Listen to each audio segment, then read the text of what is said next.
are aware of Pakistan Youth Change Advocates. Some of you aren't, and I hope today's session overall will not so much be an introduction for what PYCA is, but it would help us all to leave a little more informed and a little more aware of the many challenges that Pakistan's education landscape is facing. I am Ariba Shahid and I represent PYCA. I understand that we shared a background note on what today's virtual event is about and why we have requested all of you to gather and listen to us. But largely, we don't want this session to be, one of those events where we are talking at you.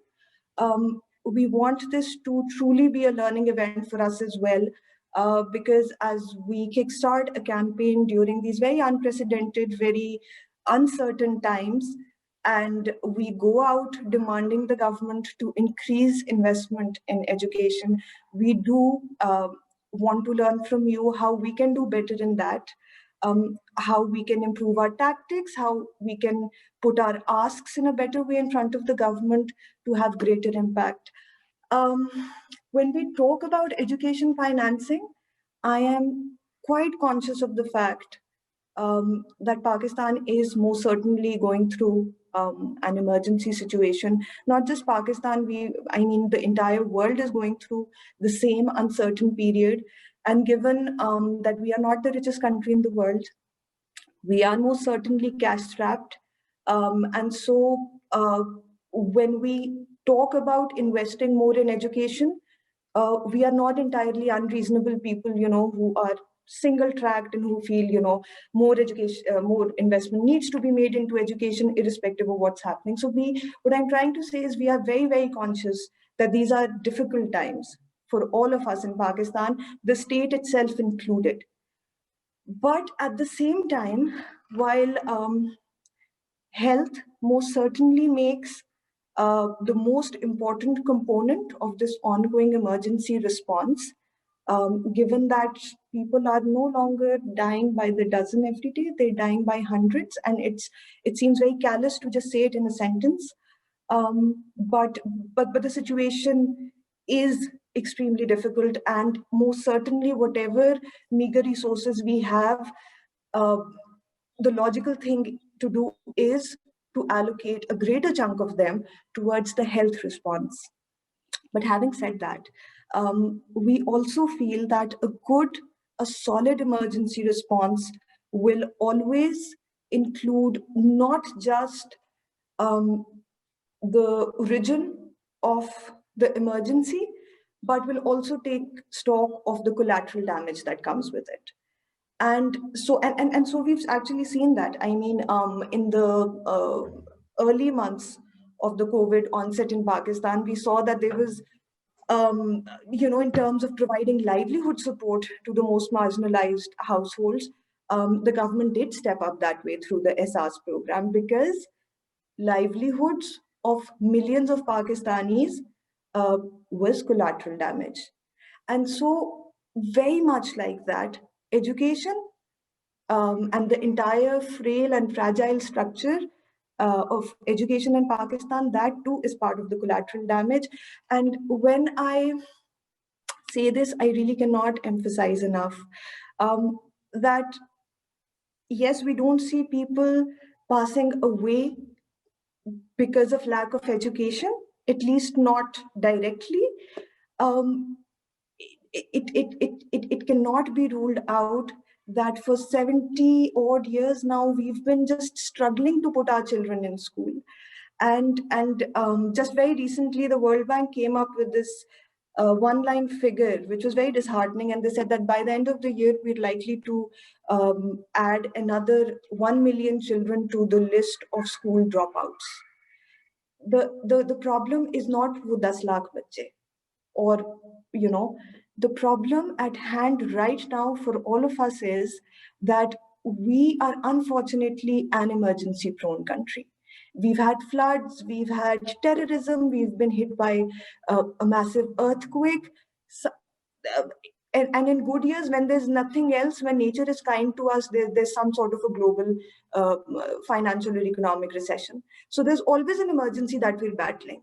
And I don't feel that these emergencies they wouldn't stop coming just because Pakistan isn't well prepared for them. And the point is that we can't keep waiting for a future that will be hunky-dory, everything's going to be perfect, and then we'll see how much we can allocate for education. And then we start worrying about bringing our children to schools. We can't also wait for a future where we have somehow miraculously created enough wealth to expand our education sector. Also, I don't understand how we can create that wealth. There's a lot of chatter about wealth creation through tourism, and so I don't mean to be skeptical about it. I mean, if there is a formula that I don't understand, but it works for Pakistan, well, two thumbs up, right? But honestly, I don't understand how we can create enough wealth to develop Pakistan with a workforce that is largely unskilled, that really doesn't, that is neither literate nor capable of feeding their own households from one meal to the next. And so when we talk about investing more in education, we talk about it because I don't see a better bet for Pakistan to be more resilient against such shocks. These shocks will not stop coming. And if we were to be better prepared for them, and if we were to actually strategize for a strong and, use all those adjectives that make us feel good, a Pakistan that actually lives up to the vision we have in mind, then we absolutely need to invest more in education.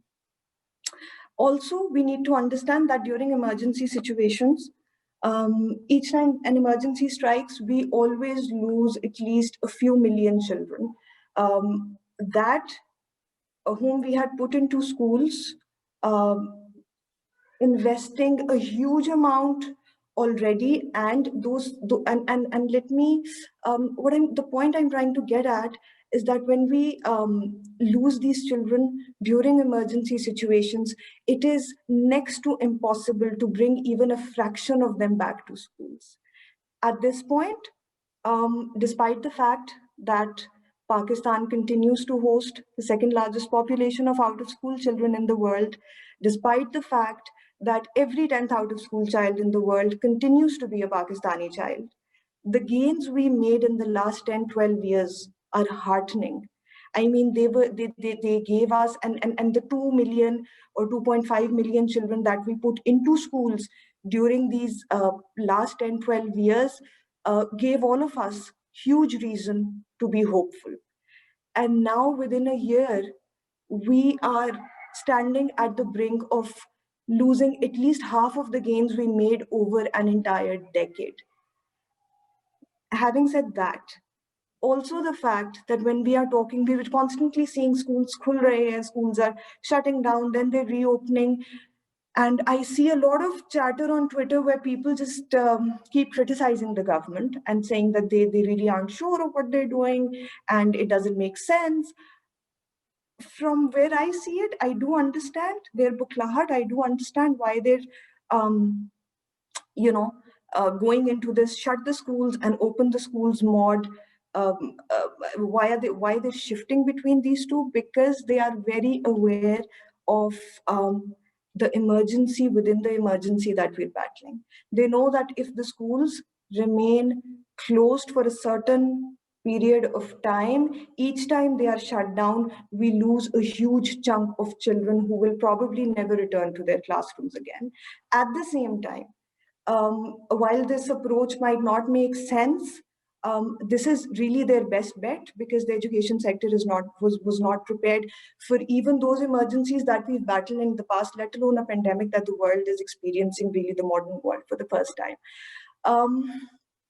And I am also conscious that I was supposed to speak for 10 minutes, but I've spoken for 12. So just to wrap up what I have to say, and then moving on the baton to Asim Saab, who's going to give a walkthrough over the white paper to all of us, is that part of this campaign, the reason why we felt that this campaign was absolutely important is because we aren't expecting the government to allocate a huge chunk diverted from the health response to education.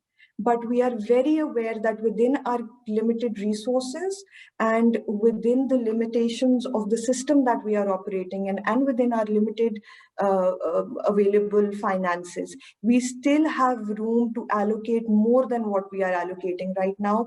And so essentially what we are asking in this campaign is to begin introducing the reforms that will ensure greater internal revenue on one hand, and make use of the provisions that are readily available right now, to ensure that we can pump in more money into the education system while we continue to battle the pandemic. And for all of you over here, I would really request that once Asim Saab has given an overview of the white paper and walked us all through it, we would like the discussion to be very free-flowing. We would want to learn from you on how we can improve the campaign. If there's an idea that you have on how you can contribute to the campaign, we would absolutely love it. I mean, if some of us I know are writers, if they feel that the cause resonates with them and they are willing to use their pen to write about it, you're very welcome. If some of you have an audience on Twitter that you feel should be aware about this, please make them aware. And if you choose to do that, you do not need to cite PYCA, you don't need to mention the campaign. All of that is quite irrelevant. What is important is that if the key messages that we talk about, if they resonate with you and you feel that more people need to be made aware, so education financing can somehow at least make a slight dent into the public discourse, then please just pick the messages, forget the branding. That is absolutely not important for us. And so with that, I will move on to Asim Saab, who will give us a walkthrough on the paper. So Asim Saab.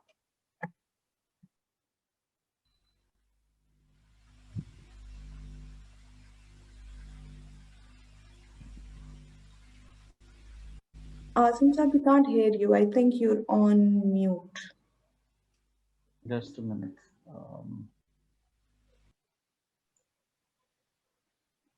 I think I'm clear. Can you hear me? Okay. First of all, thank you. Thank you all for joining this webinar. Thank you, Ariba, for the wonderful arrangements. I think you all have gone through the paper, white paper, that is public investment in education, this one that we are discussing today.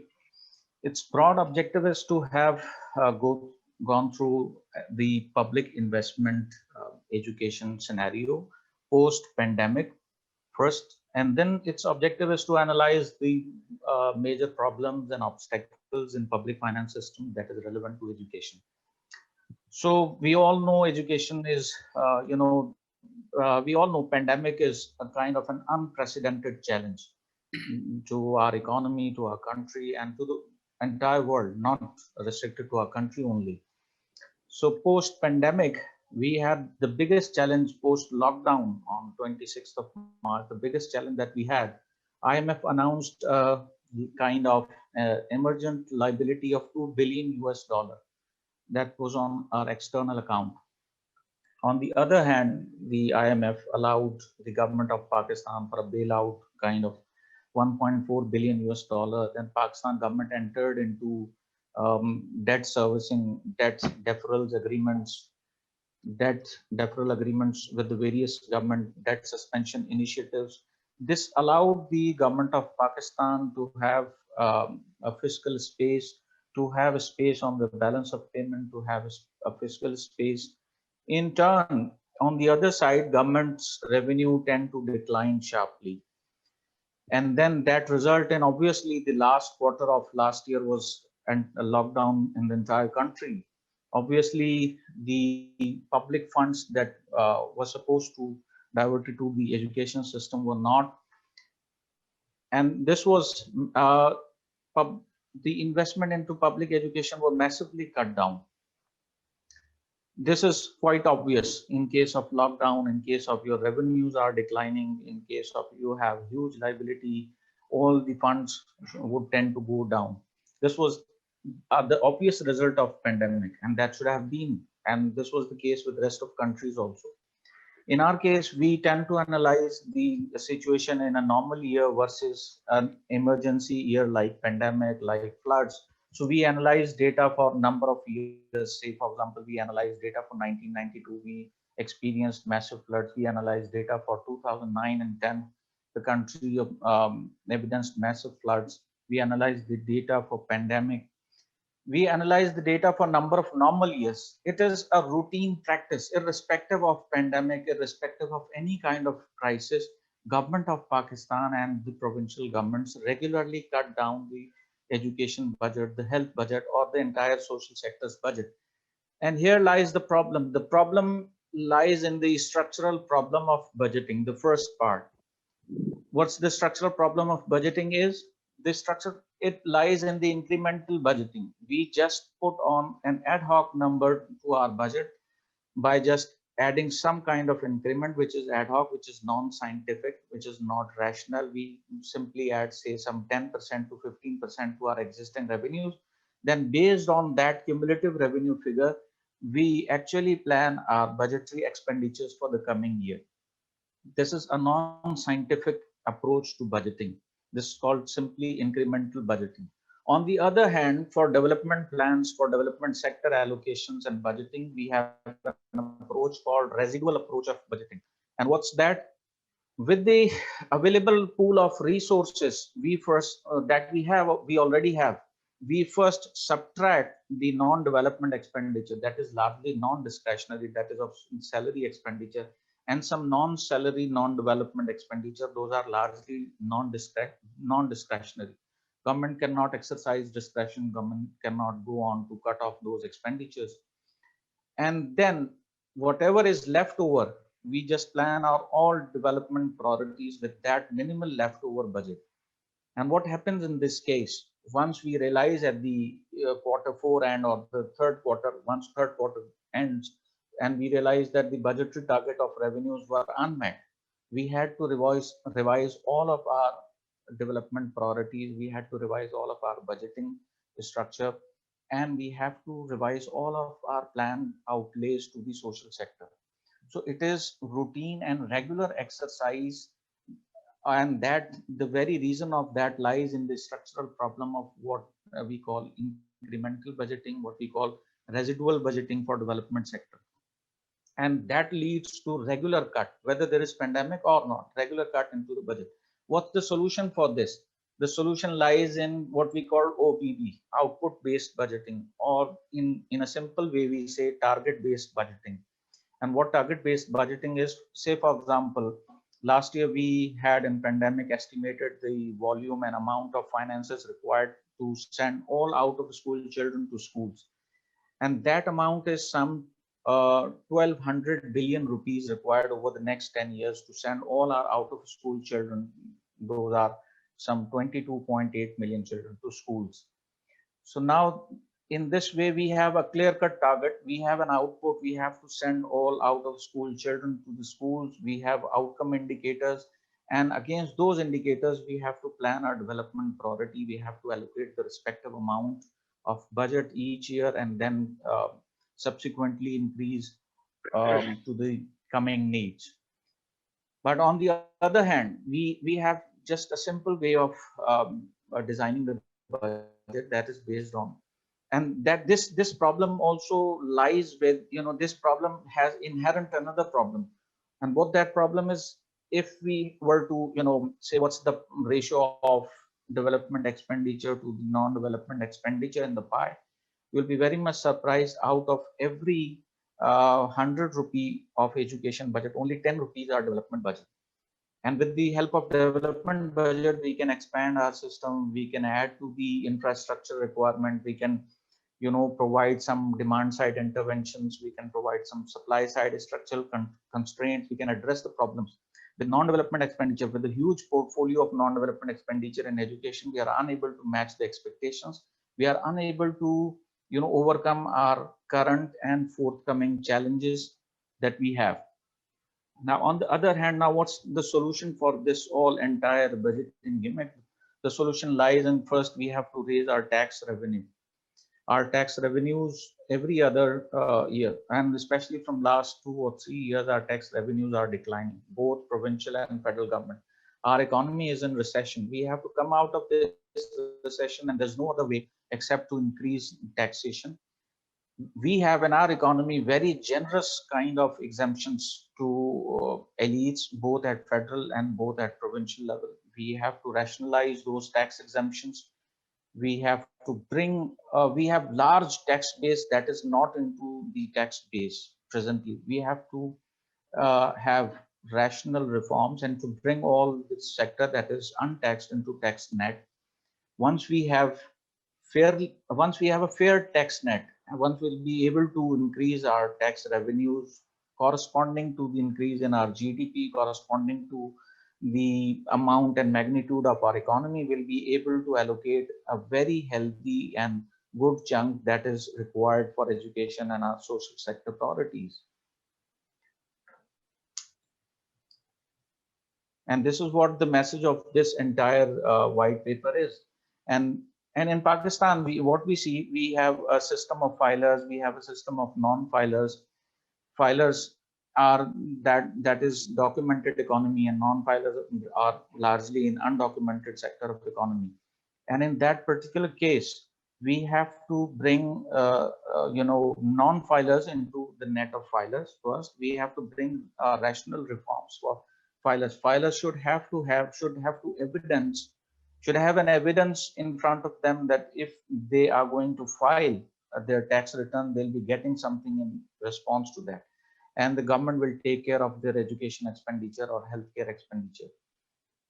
At present, there's no such system that filers are going to avail some kind of benefits in public sector schools and hospitals and such kind of public sector facilities. And for filers, the government expand their tax net and tend to overtax the filers. The present strategy of government is just to overtax the filer.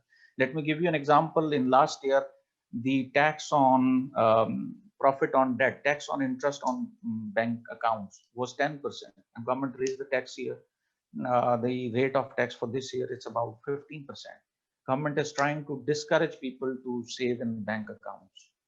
Government has, now whatever the economic activity is seen nowadays, it's about just because of withdrawing the Section 236W, and it offers everyone to invest in construction sector, and there'll be no requirement, and nobody is going to ask the source of funds from anyone.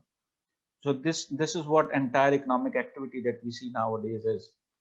So government has to seriously think to reform the tax structure, reform the tax administration, and reform the incremental budgeting system to move on to the output-based or the target-based budgeting.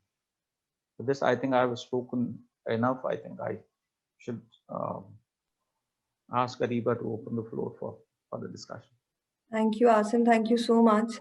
And just to add to what you've spoken, and you are the expert here, so I really don't want to, just to borrow from what you've written in the paper already.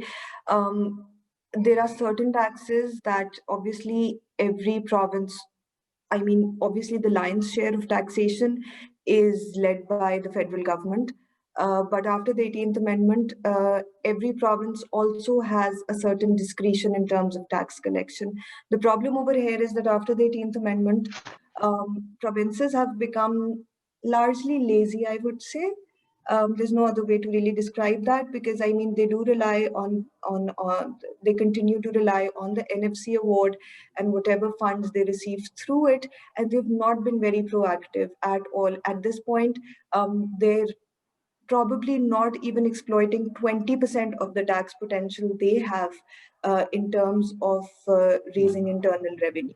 And so because education is a provincial subject, it just makes sense for the provinces to stop complaining about not having money, and also start exploring the avenues that they have available, and they've had these available for the last 10, 12 years, to increase their internal revenue. And so with that, I would really like to, dedicate the remaining 33 minutes precisely that we have and listen from all of you. And if all of us can maybe speak for 3 to 5 minutes, it would give everybody an opportunity, all the people who want to speak, to be able to speak. And so, do we have any volunteers?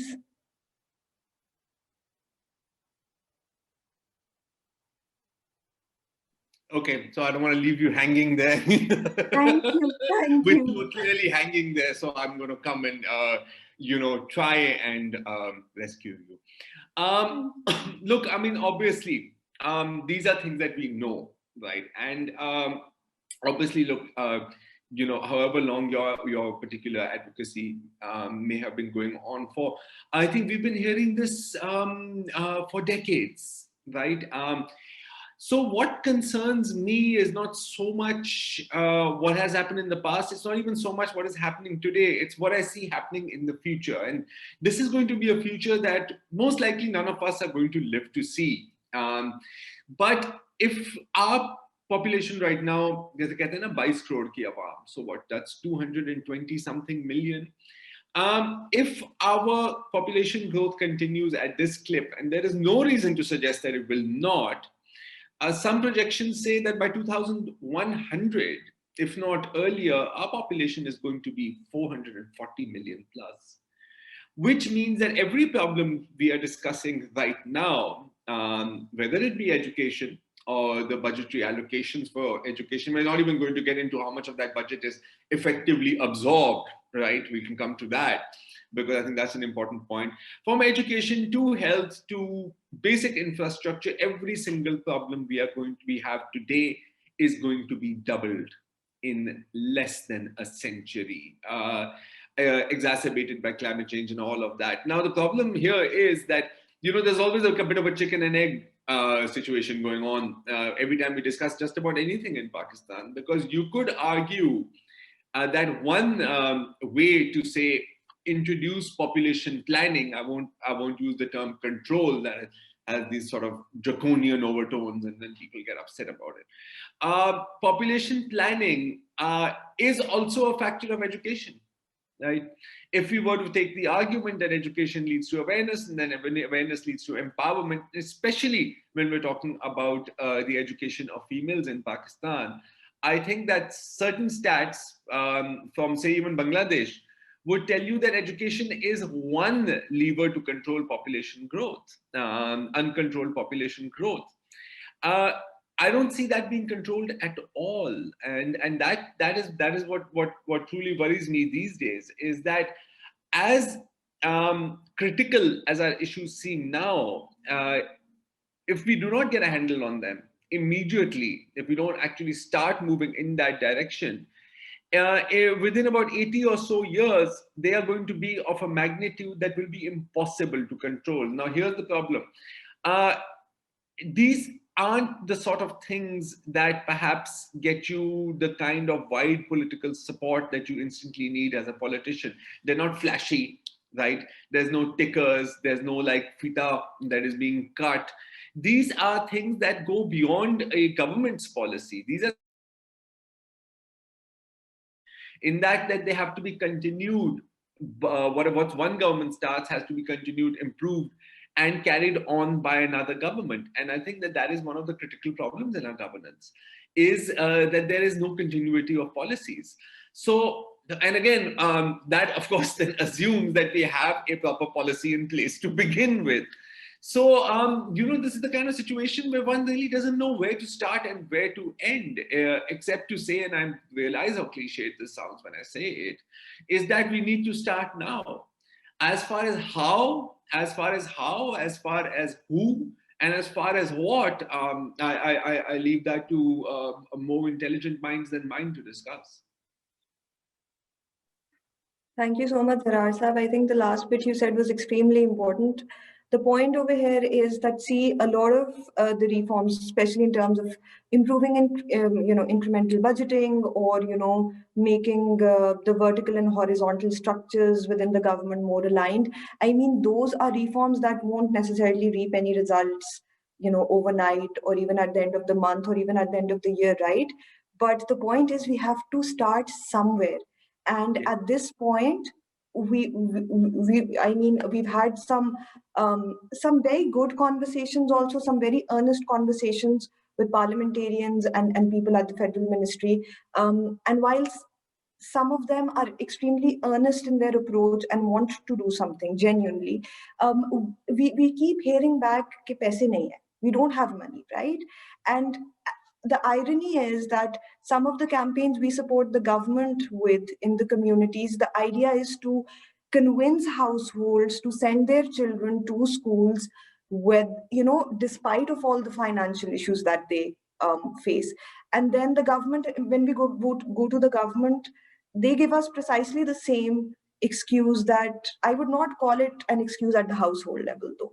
But we heard the same coming from them. And so then it's hard really to, have a foot to stand on and ask individuals and households to invest in their children's education when the state is not ready to do the same.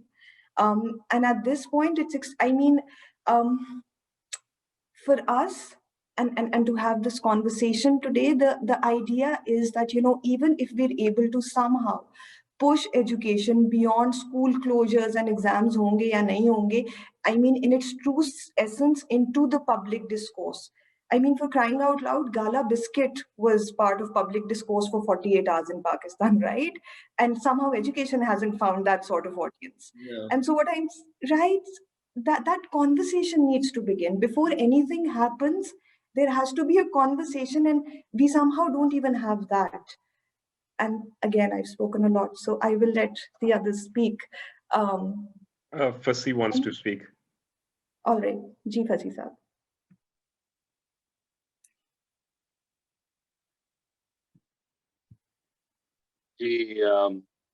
Thank you. And I agree with Zarar.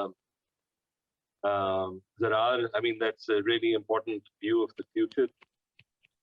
But I thought I'd just concentrate a little on the past and move on, the context in the present and what that would mean for the campaign. So in my own professional experience, I worked on one of the first campaigns of this sort, which was the March for Education, the Education Emergency Campaign. It eventually went up to the president, which was the commitment to try and get 4% for education. Subsequently, Alif Elan did a really good job on this as well, where they kept highlighting the need for it. And I'm glad to see PYCA doing this right now. And this is something that's absolutely essential. But I do feel that one of the problems of something like this is that you eventually get diminishing returns in just asking for a supply side solution. Because especially in times like this, where there are real constraints to money, simply asking to exist, taking money to fill gaps, you have very real pressing concerns at both the federal and provincial levels.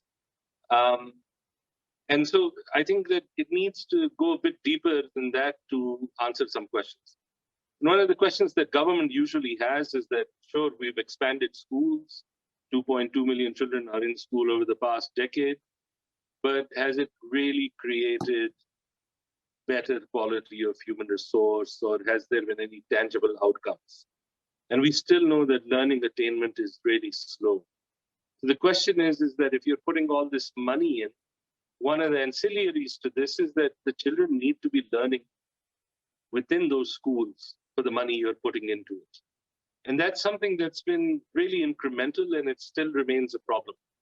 And even solving something like that isn't entirely easy, because our systems of recruitment are dependent on experience and education, both of which are poor predictors of performance in the classroom.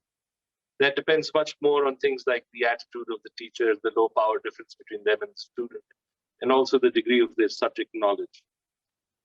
So I'm just thinking that, where these examples have worked well, maybe it's also asking them that you increase this funding that you're seeking to, but also where to spend it on.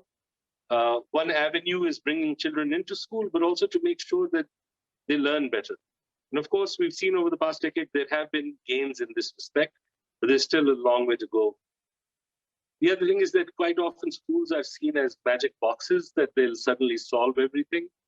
They're not OACs. They require support from the home.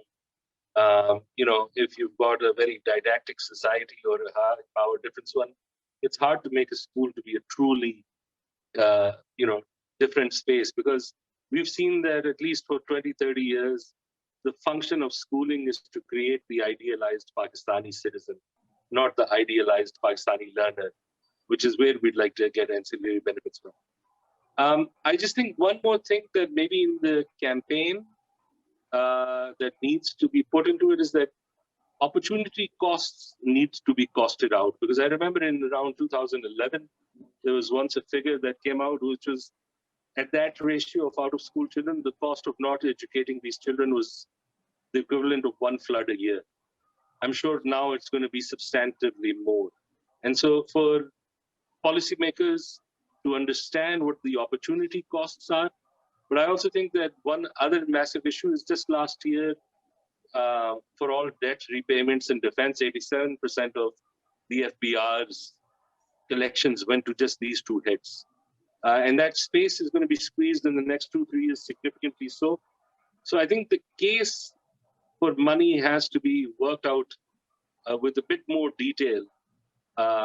We're asking for, a percentage figure of GDP is fine.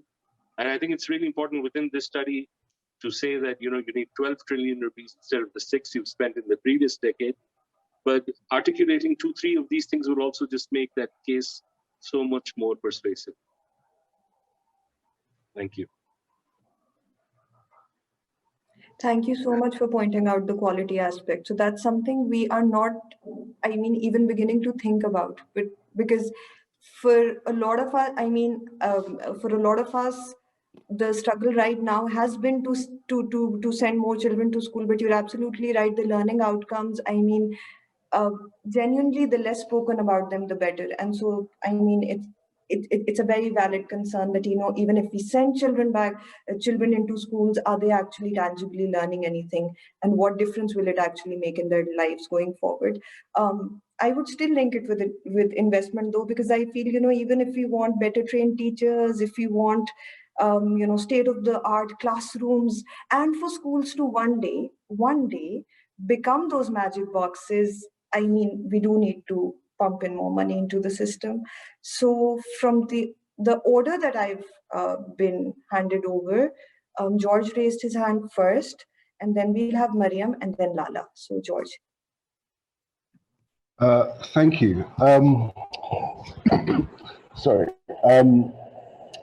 Just from what we were discussing in terms of strategy at the beginning of how to, people's eyes do glaze over when you talk about education and education funding in this country. And that has been because it is, as we know, already low down on people's pecking orders.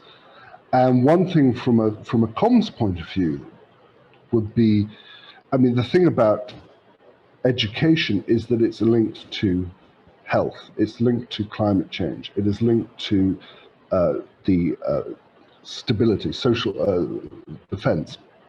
Everything can be linked back to education in that respect. And I think that one thing in terms of when you're communicating to policymakers, because they don't have children usually that are impacted by government's education, it's not a key priority for them. But if you couch it in terms of the security of the nation, if you couch it in terms of climate change, if you couch it in terms of the fact that every college-educated woman is more likely to have a child that survives beyond the age of 5, if you couch it in terms of economic progress, in terms of an investment on a woman's education or a girl's education, you're likely to have a return on that investment by 19% and 2% on a male education. So I think the way that education needs to be in terms of marketed is the fact that it has these impacts on all the other policy areas. That was one point. Second point was in terms of, I think we're still looking and talking about traditional bricks and mortar schooling. And one thing that has come out from the pandemic is that we are now in technological shape to actually communicate to a wider group of people through modern technology. So we can overcome those barriers of having poor teachers in the classroom when you have one great teacher communicating to thousands, potentially thousands of students online. And I think that is something that we need to, and that might be a lower cost of entry if you supply children with a tablet and being at home and having online Zoom classes might be a lower barrier cost to entry than actually physically creating bricks and mortar schools. And then you also deal with the issues of girls not having to go to schools because of poor sanitary infrastructure and so on and so forth. So those are the two things that sort of came to my mind. So thank you. So what I'm taking away from what you said, George, is that we, and this is something that we've been looking into, that education on its own will probably not attract as much traction from the policymakers or actually generally the masses, and we have to redefine education. Yeah, in terms market it to your audience. So if you're Yes. if you're speaking to some 4Gs, market it as a security issue. If you're speaking to some, the Ministry of Finance, market it as a issue relating to your GDP growth. It's just simple as that. It makes a lot of sense. Thank you so much. So we've noted that down and it's already giving us ideas for the second white paper we have in line. So thank you. So next in line, we have Mariam, and after that, Lala will come to you. So Mariam. Yeah, thank you, Ariba. I think, I have one fear, to be very honest. I think we all will remain in such discussions unless we know that, we do not have very strong institutions and we do have very weakened sort of system in Pakistan. You very rightly said that, after 18th Amendment, it's like more than a decade now. And we're still looking towards we still look for the small and very minor approvals for the federal level, when we know that yes, provinces are independent and they can take decisions by their own, but we cannot do that. So it's our in our democracy, it's the gap in our spaces that we cannot get into. That we know that we have NFC, we do try that, NFC awards should just go regularly and there should be no any sort of problem in that. But what if the National Finance Commission does not go to the level where it should go at the district level? Why that dilutions does not happen? So if all the budget just remains at the provincial headquarters and just remain at the few big cities of that province, so how do we expect that change will happen? Of course, it cannot happen, right? The second issue that that is really, really important, we know that the sort of human resource we have, we know what's the quality of our human resource, unfortunately. Other than the people who work in secretariats, the people who are in provincial headquarters, no one other know DP is meant to be made, how it is meant to be performed, and how it is meant to be just negotiated at every step. So these are the very much structural problems as well as the issues of capacity of our human resource. So it's very, very important just to capacitate our people as well. What do you think if you just scroll out the performer of PSDP and just require the few information? So would it be enough? how can they be so much I mean, you can expect that they would give the complete information when they do not know what does it mean, and how come they can get benefit out of that. So it's very important to work on the people's capacity as well. Lastly, I would just say that it's very, very key that political will is the key thing in Pakistan, to be very honest. You know, you very rightly said that the Gala biscuit took a lot of attention, and the 4G SIMs and whatsoever in Pakistan, you know.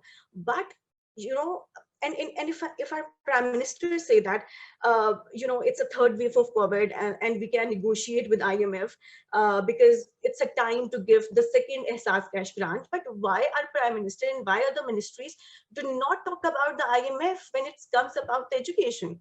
So it's completely about the interest, and it's completely about the political benefit they just want to get out. So I guess that's very important to raise few points on that, and um, raise fingers crossed. Let's see what happens, especially in times of pandemic. And we're really worried for that. Thank you. Thank you so much, Mariam. And just adding on to what you spoke about political will, that one really hit home with me, because at the onset of the pandemic, we saw teleschool happening. And, you know, where the government does deserve shabash, it should be given. I mean, in 2 weeks, there was phenomenal coordination between the center and the provinces. There was phenomenal coordination between at least five huge government institutions which otherwise either don't meet eye to eye, or, you know, would otherwise believe that they have nothing to do with each other. And they put out that channel up. It was up and running in less than 2 weeks. And so, you know, where there is political will, we have seen phenomenal things happening. On the contrary, you know, if we have to, for instance, get a new toilet made in a school, that is a 6-month process.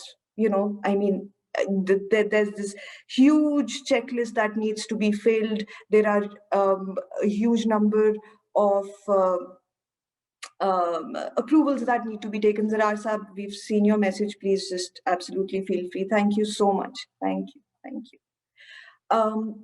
And so, yes, absolutely, where there's political will, things happen very quickly, and where there's no political will, I mean, just to get a boundary wall made or a toilet constructed, it can take well over half a year. And Lala, your turn. Hello, everyone. My name is Lala Rukh. I'm the founder of a social enterprise called Science Fuse, and we work on improving the quality of science education in Pakistan. I think when it comes to political will and creating a sense of urgency, clearly we don't have that in Pakistan.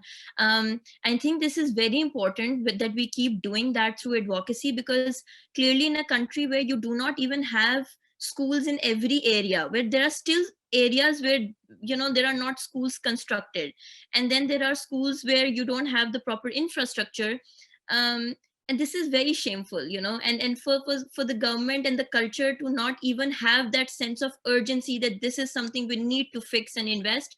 So that means that we need to continue, you know, our efforts to create that sense of urgency. I'm relatively new to advocacy, so I don't think I'm that experienced to speak about, but it's been a great learning experience being here and listening to all of you. But I think some of the things that I feel very strongly about, or I've been thinking about a little bit in these last few months, is maybe that, you know, telling the government, looking at what they're spending, you know, when they spend on education, what exactly are they spending on, and how can they, what should they be rather spending on, you know, how is that education budget being allocated to different, you know, areas? Like, is it going in constructing a lot of schools? Is it going on improving the infrastructure? Because the children who are in schools, majority of children in Pakistan go to low income private and government schools. The quality of education is so poor, it just doesn't make, you know, it doesn't make us difference whether in school or out of school. Sorry, it sounds very harsh, but to be honest, that's something I keep thinking about, that when you don't enhance the quality of education, what is the point of even sending those children to school? One of the things which I gathered recently through my recent interactions is that when families and parents see that their girls are going to school and they're not getting anything in return. So, for 7 years, 8 years, 10 years, the quality of education is so poor, they don't see any return on that investment.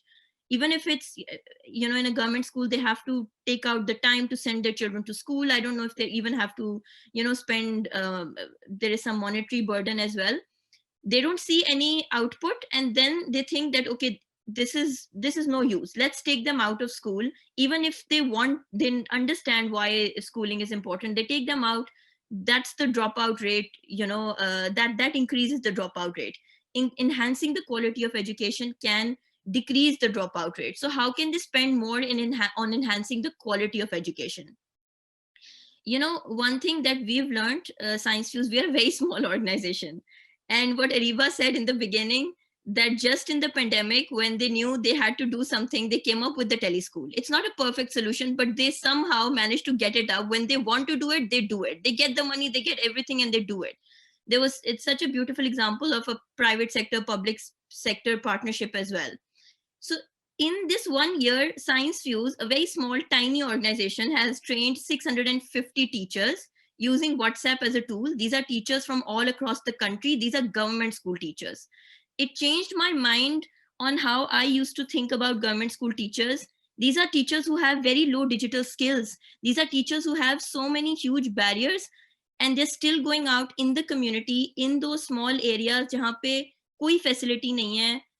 बच्चे इतने बुरे हालात में जी रहे हैं और इतने खराब schools हैं, they're still going out. Those teachers are frontliners. They've done incredible work.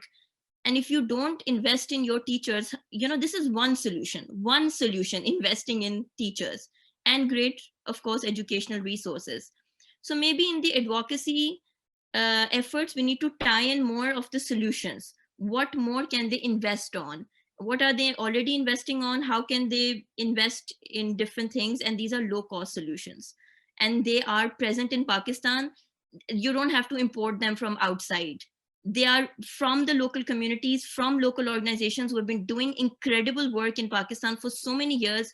They just have to pick up those solutions, pilot them, and then scale them.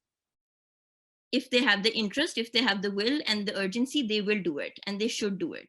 There's no other way, Thank you so much, Lala. Thank you so much for pointing that out. We have time for one more comment, although, well, we just have 5 minutes to go. And Hisham tells me Dr. Kamran wants to speak. So Dr. Kamran.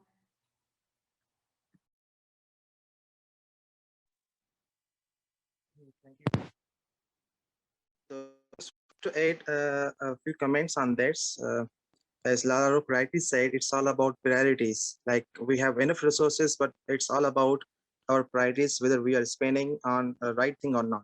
So just if we recall a decade before, like a decade or two, there used to be just one teacher in a primary school in rural areas, and he used to teach all the kids of different classes, like class 1 to 5. So it's like will of the teacher. He's managing the resources under one particular tree, even no proper infrastructure or building. So there was education, and these kids used to come to the cities and study in middle schools and colleges even. So it's all about the motivation to teach from the teacher side and the trust of the parents on teacher. So these are two important things where the parents have trust on education and teachers and schools.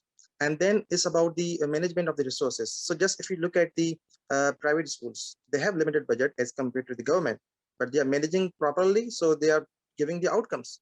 So we have to prioritize our things, and we have to focus on something rather than everything. So I hope we can just come up with this solution to overcome the education gap and schools output and impact on the community.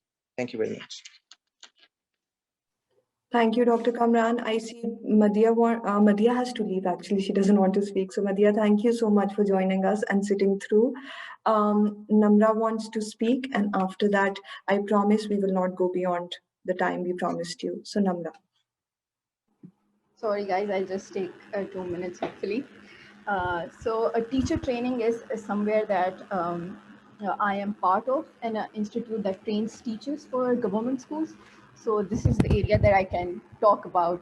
So after this pandemic, we started thinking about how to train our teachers regarding emergency crisis situations, how to incorporate or integrate education for sustainable development in the curriculum somehow, implicitly or explicitly, so they can learn better for the future and tackling all these situations.